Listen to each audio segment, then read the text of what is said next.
good afternoon පුතා. අද උගන්වන්නේ තවත් පංච් එකක්. මේකට පුතා කියනවා මේක ටිකක් වෙනස්. මම මුලින්ම හඳුන්වන්නම් පොඩි ඩිෆරන්ස් එකක් තියෙනවා. අපි ගොඩක් දුරට මේ ෆිස්ට් එකෙන් ඇටැක් කරන්නේ. තව ගොඩාක් ක්‍රම ඔයාලා ඉගෙනගෙන තියෙනවා මේ ෆිස්ට් එකේ. මේක පුතා මේ සීකන් පංච් කියලා කියනවා. මම මේක අත හැදෙන ආකාරය පෙන්වන්නම් කීයේ. මේ ඇඟිලි ඔක්කොම ෆිට් එකේ තියෙන්න ඕන. මේක මෙතනින් අපි නැමුවනේ ගොඩක් දුරට. දැන් මේ ටික අපි මෙන්න මේ ටික අපි යූස් කරනවා. මේ පංච් එකට. මේක සීකන් පංච්. මේකෙදි මතක තියාගන්න නිල ස්ථාන 4-5ක් විතර අපේ බොඩි එකේ මේ සයිඩ් එක ගත්තොත් ෆ්‍රන්ට් එක ගත්තොත් බොඩි එකේ තියෙනවා.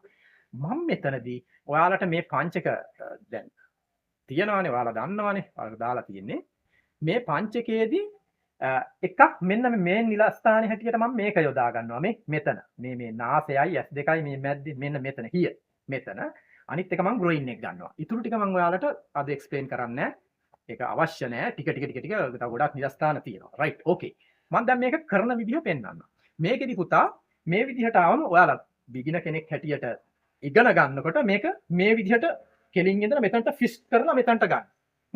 මෙතනට අරගෙන මේකට පාවිච්චි කරනවා අපි මෙන්න මේ ස්ටයිල් එක.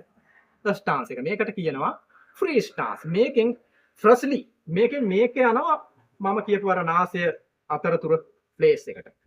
සෙකන්ඩ්ලි මේක හොඳට ඩවුන් ගිහිල්ලා ග්‍රොයින් එකට තමයි මේ පංච් එක එල්ලෙන්නේ.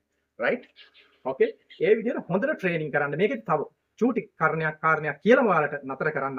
මේක ගොඩක් පවර්ෆුල් අවශ්‍ය නැහැ. මේක රියලි වදින්න විතරයි ඕන ඒ ස්ථානෙට. ඕකේ?